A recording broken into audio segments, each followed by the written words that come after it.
Game number one in the books for week 7. The Jacksonville Jaguars knocked off the New Orleans Saints. Our notes on that one, what it means for both Southern divisions in the NFL. And of course, we will make the rest of our picks for Sunday and Monday in week 7 coming at you right now. NFL analyst Brian Peacock and former NFL scout Matt Williamson bring you expert NFL analysis every day in less than 30 minutes. Get an inside look into the NFL on the field and in the front office.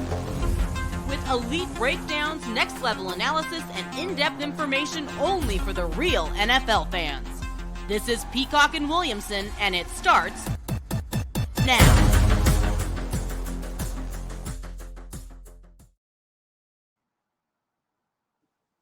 Welcome to the Peacock and Williamson NFL Show. Brian Peacock alongside Matt Williamson at BD Peacock at Williamson NFL. Thank you, everybody, so much for making us your first listen here on the Locked On Podcast Network, your team every day. Appreciate all of the everydayers out there. Make sure you are subscribed on YouTube and everywhere you get your podcast. Today's episode of Peacock and Williamson is brought to you by PrizePicks, the easiest and most exciting way to play daily fantasy sports. Go to prizepicks.com/LockedOnNFL and use code, all lowercase, LockedOnNFL for a first deposit match up to $100 at PrizePicks. All right, let's go to New Orleans, where the Jacksonville Jaguars, Matt, beat the Saints Thursday night 31-24. And if there wasn't a scoreboard, Matt, I would have thought at some point, late fourth quarter, that the score was like 12-9. Because that's what kind of game it looked like. A lot of ugly. I don't know if it was good defense or bad offense or a little bit of both.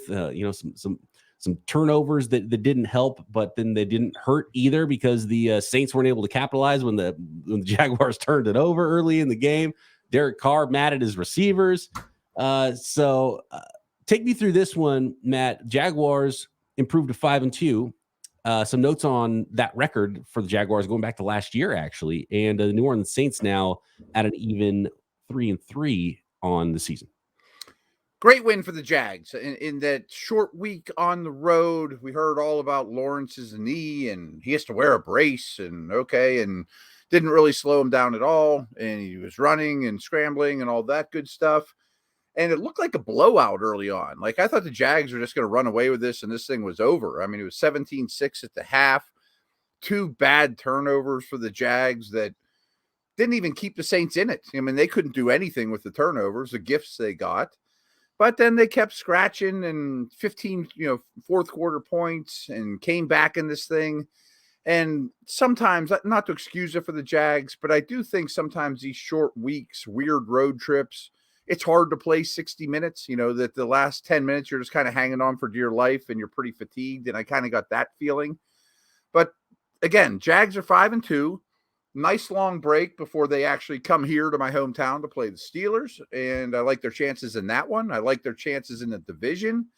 And we could talk about the Saints. I mean, their division's bad, but I'm less and less impressed with Carr. And I know I've liked him over the years more than you did, but he hasn't done anything in 2 years to make me be excited about him. And do we really need 14 targets to Kamara? And it's like that ever since he's been back, 15 targets to Olave, but trust me, I was watching him intently because he's on both my main fantasy teams. Never really hit him that often. There were a lot of empty calories. There was a lot of Olave production left on the field. Both teams ran the ball pretty well. Really impressed with ATN's season. I missed that for sure in the fantasy world. But where's Ridley at? That's an odd one to me too. What's going on with that guy? Yeah, a lot going on there. By the way, I said Saints 3-3. They were 3-3 going in. They're 3-4 now on the season. So sub 500 are the New Orleans Saints.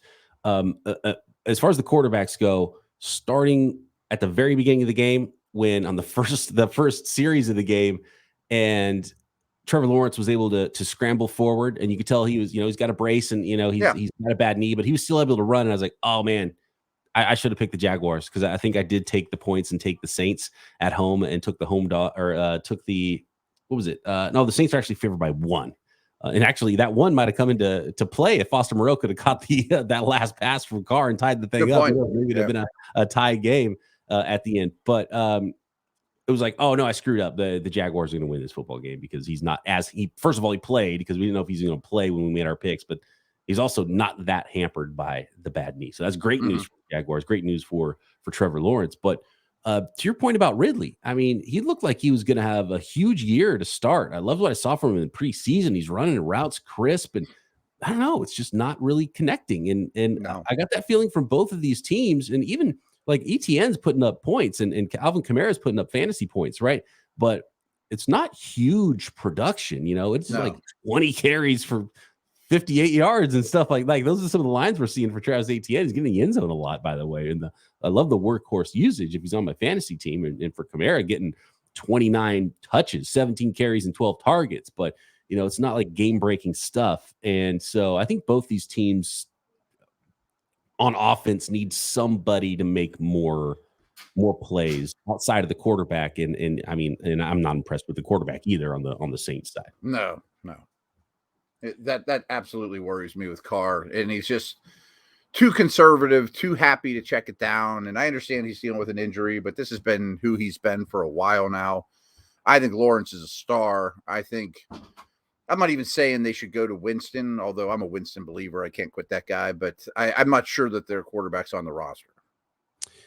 Yeah, and the Saints offense really let the defense down was the feeling I got during the game. Because the Jags and the Saints defenses are pretty good, and they both were forcing some bad offensive play, I think. So you got to give credit there, and that's partially why the game was a little bit ugly to start. Because the guys on that side of the ball get paid too. We get so offensive and fantasy centric, two good defenses. I don't know if the Saints are necessarily top 5 like we put them in, after that, watch them in that performance, the opponents they played, it plays into it as well. The Jaguars could probably be in the conversation after the top 3 or 4 defenses in the league. There's some good ones, and there's probably a lot of teams that could be in that conversation for maybe the 5th best defense in the NFL.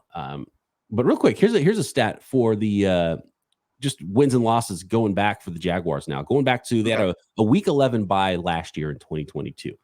Then they won 5 straight to end the regular season. They won a playoff game as well. They won 6 of 7 actually starting in week 12 after that bye. So if you go back to week 12 last year, Matt, counting the playoffs, the Jaguars' 11 wins are the second most in the entire NFL.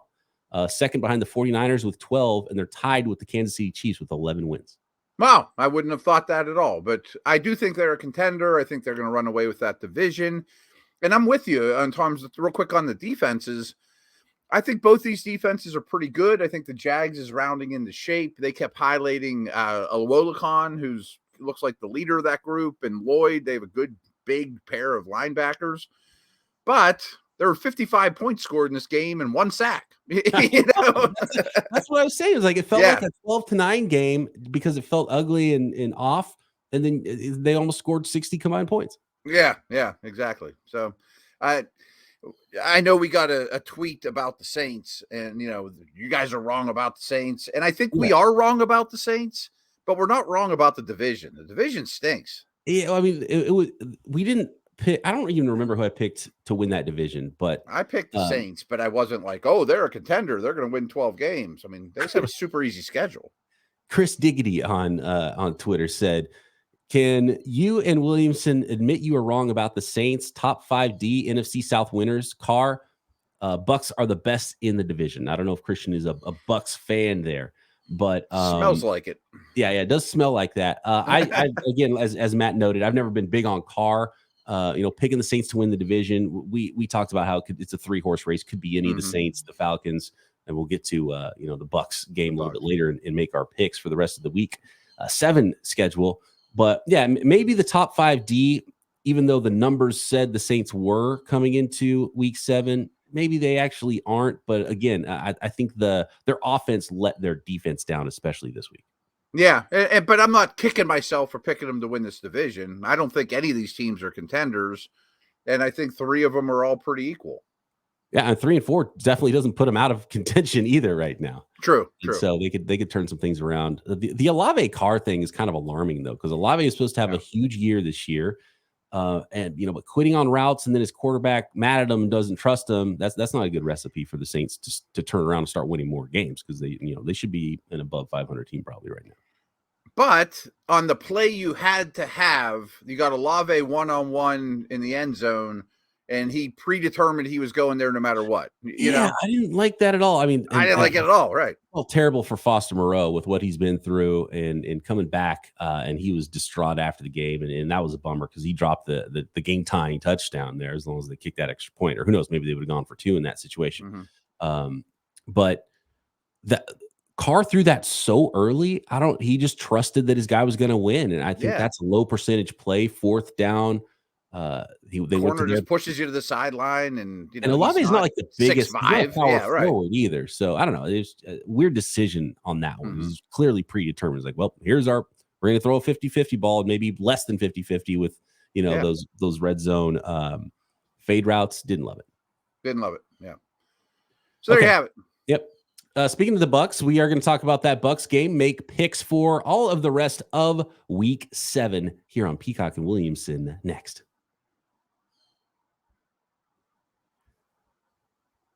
Today's episode of Peacock and Williamson is brought to you by Jace Medical and the Jace Case. Everyone should be empowered to care for themselves and their loved ones during the unexpected. We've had pandemics. We've had fires. We've had tornadoes, hurricanes, earthquakes. You never know what's going to happen. And maybe you and your family have some special needs where if you even are just out and don't have cell phone service and on vacation, you're camping, whatever it is, and you're in an emergency situation, you need to be able to have that medication on hand that you might need that is potentially life-saving medication. The Jace Case provides 5 life-saving antibiotics for emergency use. All it takes to get a Jace Case is you fill out a simple online form, and in some cases, jump on a quick call with one of the board-certified physicians at Jace Medical. You get ongoing care as well from Jace Medical, from their physicians, and any treatment-related questions. Doctor-created, doctor-recommended Jace Medical. Find yourself a Jace Case and get a special deal on it as well for our listeners. That is jacemedical.com. Enter code locked on at checkout for a $20 discount on your Jace Case or any of your order. Again, that's promo code locked on at Jace Medical, JASE medical.com. All of the lines we reference on today's Peacock and Williamson and all year long on Peacock and Williamson are brought to you by FanDuel. You can find all the lines at FanDuel. You can play all of the there's all the ways to play at FanDuel. Spreads, player props, over-unders. I love the parlays. Building your own parlays. The FanDuel app is super easy to use, and withdrawals are a snap. And there's such a wide range of betting options, not just for the NFL, but college football, baseball, basketball, whatever your favorite sports to bet on are. You can find them at FanDuel, America's #1 sports book. And right now, new customers get $200 in bonus bets guaranteed when you place your first $5 bet. That's right. $200 in bonus bets, win or lose on that first $5 bet. So if you've been thinking about joining FanDuel, there's no better time than right now to get in on all of that action. All you got to do, visit FanDuel.com/locked on. Again, that is FanDuel.com/locked on at FanDuel, official partner of the NFL.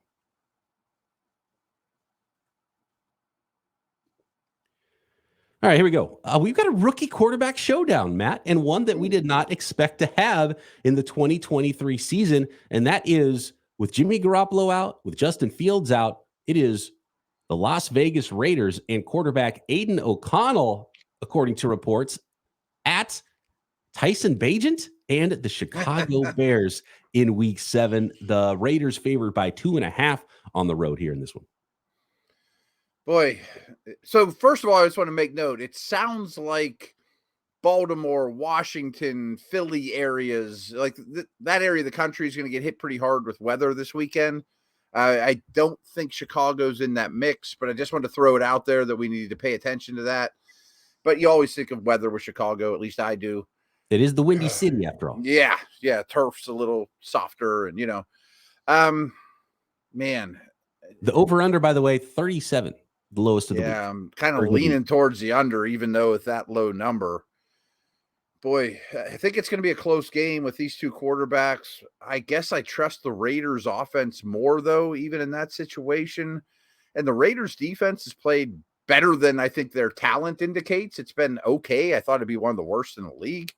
Game record up front in exactly, which kind of helps mask some things on the back end too. You've got some, Divine Diablo. You got some guys flying around and making some plays. Just not an all-star group, that's for sure. But I think they have played better than I expected as well. And so for me, it's hard not to take the Raiders in this one. I know they're going on the road at the Bears, but I mean, 4th round quarterback at undrafted quarterback, everything around Bagent tells me it's probably going to be a rough go with Justin Fields out for the Bears. So I think Raiders by a field goal. So I'll give up those 2.5.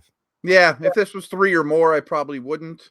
And last note is whatever the over-under is on Devontae Adams, targets, receptions, yards, I think he's the squeaky wheel this week that was kind of complaining. I think they throw it to him every time. And if you are a rookie quarterback, I think that's the guy that you want to be looking for as much as you can, right? At the tail of the tape, they've both played one game so far in their NFL careers. Last week for Bagent, it was him in relief of Fields. O'Connell did get the one start this year and completed 24 of 39 passes for 61.5%. No touchdowns, 1 interception. Both these rookie quarterbacks have thrown 1 pick and are still looking for their first touchdown passes. Bagent was 10 of 14 passing, so some efficiency. A lot of short stuff. 5.9 yards per attempt there. 71% completion percentage though, for only 83 yards on those 10 completions. And again, no touchdowns, 1 interception there. So they both got their feet wet. Rookie versus rookie. It's the 4th rounder versus the undrafted Bagent. And I think we're going to hear a lot this week in this game about Tyson Bagent's dad, which I remember hearing a lot about during the Senior Bowl. The arm wrestling champion. So there you go. It's I forget his first name. Is it Mike Bagent? Anyway, Tyson Bagent's dad, the Taylor Swift of the Chicago Bears this week.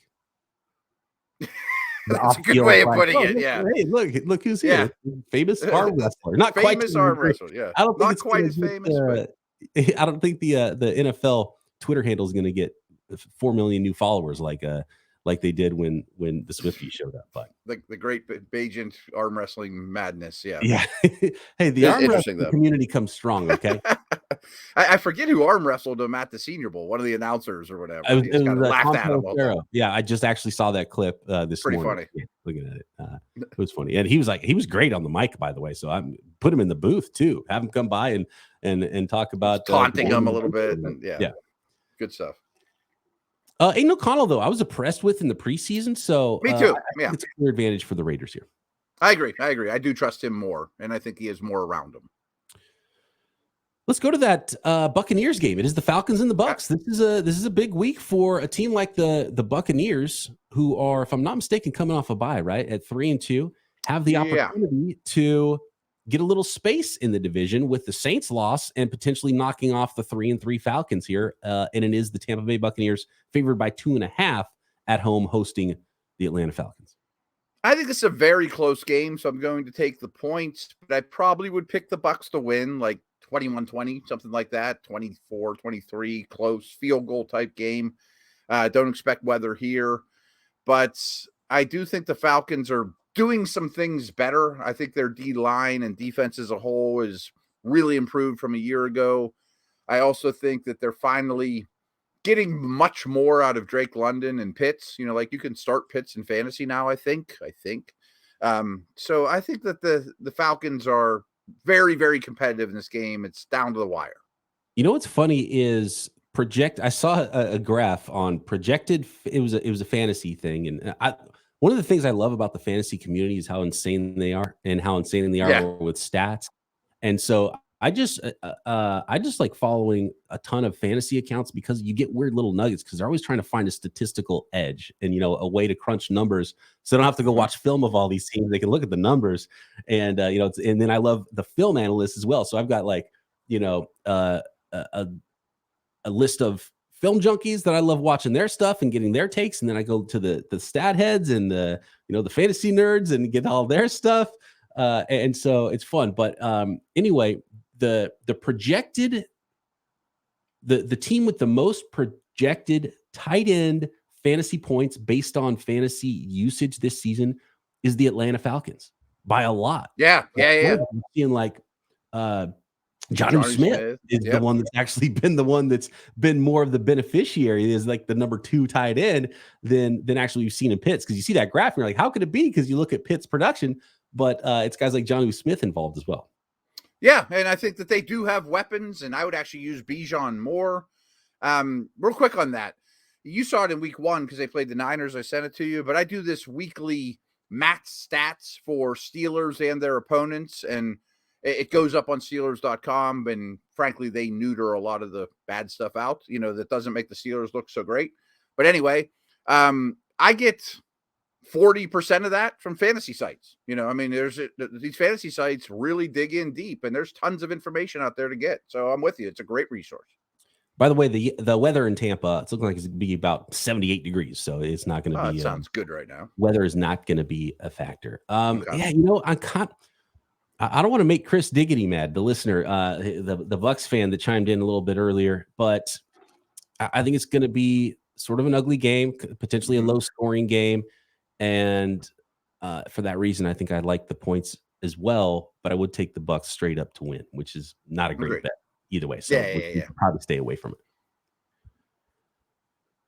By the way, I had a stat earlier with the Saints game, and it ties into your Steelers, Matt, and we already made our Steelers pick. And go back to Thursday's show and listen to our 6-pack of picks of some of our favorite games this week, Steelers, Rams. The Saints ran more plays in the red zone Thursday night, 22, than the Steelers have all season. 21. Oh, I bet. Yep. Wow. They don't have a rushing attempt inside the 5-yard line. I've never heard of that. it's hard to believe, right? The Steelers. If you said, okay, before the season, which franchise is going to have the most rushes in the 5-yard, between the 5-yard line or inside the 5-yard line over the first 6 weeks, I would say, the Steelers probably one of the top. Yeah, Jerome Bettis and Bam Morris and big backs they have. Najee Harris. Yep, they don't get there very often. It's part of the problem. Right, exactly.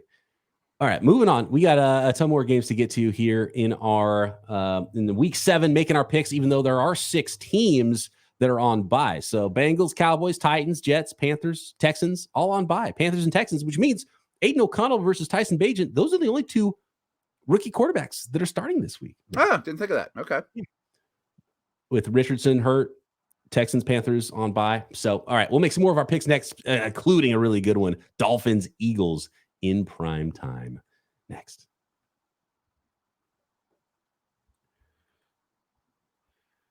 Today's episode of Peacock and Williamson brought to you by PrizePicks. PrizePicks is daily fantasy made easy. PrizePicks is some of the most fun you will have playing daily fantasy all season long. And while you're having all that fun, guess what? You win up to 25 times your money. You can turn $10 into $250 in just a few taps with PrizePicks. And it couldn't be simpler. All you do is you open up the PrizePicks app or go to prizepicks.com and you select 2 or more players and you pick more or less than whatever their projected stats are that week on PrizePicks. And you can add more and more players to up your odds of winning up to 25 times your money. And something nobody else is doing, PrizePicks reboot policy. It means your entries stay in play even if one of your players gets injured. So for NFL games in top college football top 25 matchups, if one of your players exits due to injury in the first half, does not return in the second half, that player is rebooted. PrizePicks is the only daily fantasy sports platform with that injury insurance. All you got to do is go to prizepicks.com/LockedOnNFL or download the app and use code LockedOnNFL for a first deposit match up to $100. Again, that is prizepicks.com/LockedOnNFL or download the app and use code LockedOnNFL for a first deposit match up to $100. PrizePicks, daily fantasy sports made easy. And while you're watching football this weekend, I always associate what I'm going to have, what I'm going to eat, right, during the game. Time to put on if you're a fan of a certain team, you're getting ready for the game that day, you don't want to be running around and going shopping. You don't want to be missing all the football action, right? So you know what you do is you go to DoorDash. Put on your lucky jersey, order some of your favorite apps and snacks on DoorDash because that's what football season is all about. And whether you want to grill it yourself and you can use DoorDash grocery delivery, or you just want some snacks that are already built for you. You want lunch. It's halftime. You know what time that means when it's halftime, right? 2-minute warning. You're getting ready to snack down pizza, wings, soda, burgers, whatever it is. DoorDash has it for you and can get it delivered without it missing any of the game. And of course, a special offer for our listeners, 50% off up to $10 value when you spend $15 or more on your first order when you download the DoorDash app and enter code LOCKED23. Subject to change. Terms apply. Again, don't forget to use code LOCKED23 for 50% off up to $10 value on your first order when you download the DoorDash app and spend $15 or more. All right, here we go. Let's make the rest of the picks here. It's a small week of games with 6 teams on a bye. And the Washington Commanders at the New York Giants is one of those games. And another 2.5 line. This is the road Washington Commanders favored by 2.5 points over the home New York Giants. Now, I haven't seen if Daniel Jones is playing or not, and I don't know that even is going to change my tune all that much, because I actually think the Giants offense is going from putrid to okay. Like they figured out their pass catchers. Barkley's back. They're still not really blocking anybody, but baby steps. And I also think Wink Martindale versus a team that takes 8 million sacks isn't necessarily good for Sam Howell's health. So if you're going to give me points at home in a divisional game, I'm taking Big Blue. Latest report as of Friday morning, last practice, we'll see what happens here leading up to the game, but there's a chance that he could play is where we're at, but still not cleared for full practice, been limited in practice all week leading up to Friday. So, okay. And again, I kind of agree with you. Is it a big difference if he's not playing? The big difference in this offense was getting Saquon Barkley back. Yeah, exactly. And I do think Hyatt, Wandell, and Slayton maxed with Waller, that's a pretty good fivesome of, weapons. It's not so bad. Pretty good. Might be selling a little. That's maybe a stretch. Yeah. Not as bad as it has been in some past games. I'm trying to be optimistic here. Right. So you're going to take the Giants at home? Yeah, with the points, yes. All right. Taking the home dog. I'm going to take the Washington Commanders on the road. I still don't like what's going on with the New York Giants right now. I'd like some linemen to come back. You know what I want to do is I want to go back on one of my picks. I want to go with the Cardinals. I picked the Seahawks in 8 points. That's too much. I'm going to take the points with the Cardinals. By the way, Kyler Murray though, is scheduled to play next week. It looks like and make his debut. And not this. So I went back on one of my picks too. I picked the Saints and then I bet on the Jags before kickoff. So there you go. Yeah, smart. Once you know that Lawrence is playing, that is a smart move. The Lawrence thing had me concerned then, but when I did well. All right, here we go. Afternoon time. We've got the Green Bay Packers at the Denver Broncos. Green Bay favored by 1 on the road. The Broncos are the worst team in the league. That's not enough points for me. Agreed. I mean, coming off a bye, I'm hoping the Packers defense starts to play like they're littered with first-round picks and maybe Love gets some things figured out. Kind of hoping like Love and Pickett and some of these guys coming off a bye kind of settle in and have a better feel for what they're doing and not struggle so much. And I think Denver doesn't want to win, so I'll take the Packers. And we got Jerry Jeudy answering questions every day about if he's going to get traded. And I don't like the vibe there. The offense is better than the defense for Denver, but I even picked up the Packers defense in my fantasy leagues that have a defense on a bye this week because I like not bad call. And so, yeah, give me Green Bay here. How about the Chargers? The Chargers need to win a game, Matt. They're 2-4 right now. 5-1 Chiefs. This is a tough week to get that. Chiefs at home favored by 5.5 over LA. I can't remember if we mentioned it, but they did trade for Mecole Hardman. Frankly, that doesn't move the needle for me very much at all. But it's more of the same. Exactly. Really, what did that accomplish? They need someone different that's in a different category. Maybe they just know that they can trust him, and they know he knows the offense, and that's enough for them. But I feel like trade for Mike Evans. You know what I mean? Like there you go. Go off the grid. Even Jeudy, because he's kind of different. Because Mecole Hardman is not really. I don't know. I just whatever the role is, and who knows? Maybe he'll blow up. But he had that opportunity before with the Chiefs, and I just think it just muddies it even more because you don't know who to target in that offense if you're Patrick Mahomes. And I think we're seeing that right now. Yeah, I agree, and I just trust the Chiefs so much more. Mahomes and Reed versus division foe. They always win these games in Kansas City, but this would be a tragedy if the Chargers lose this one, and I think they're gonna. And speaking of who might be the 5th best defense in the league, the Chiefs defense is playing at a pretty high level. Yeah, great call. Great call. Here's a good one. We called the Lions-Ravens game our game of the week, but this is right up there, and it's in primetime Sunday night. The Miami Dolphins at 5-1 are traveling to the 5-1 Philadelphia Eagles. The home Eagles favored by 2.5. I'll take the points with the dog here. I'm hoping that weather's not awful and doesn't slow down Tyreek in the passing game and all that stuff. If the weather's terrible, I'd probably take the Eagles, because I think there's two things to really watch in this game. I think it's kind of been underreported that the Dolphins defense is not so great. Of the great teams, it's one of the bigger weaknesses out there. And I would think Philly runs and runs and runs and runs, like just 40 minutes of time of possession. But can that keep up with Tyreek and those guys? And the Dolphins need more than 20, 25 minutes of time possession to drop 30 on you? I don't think they do.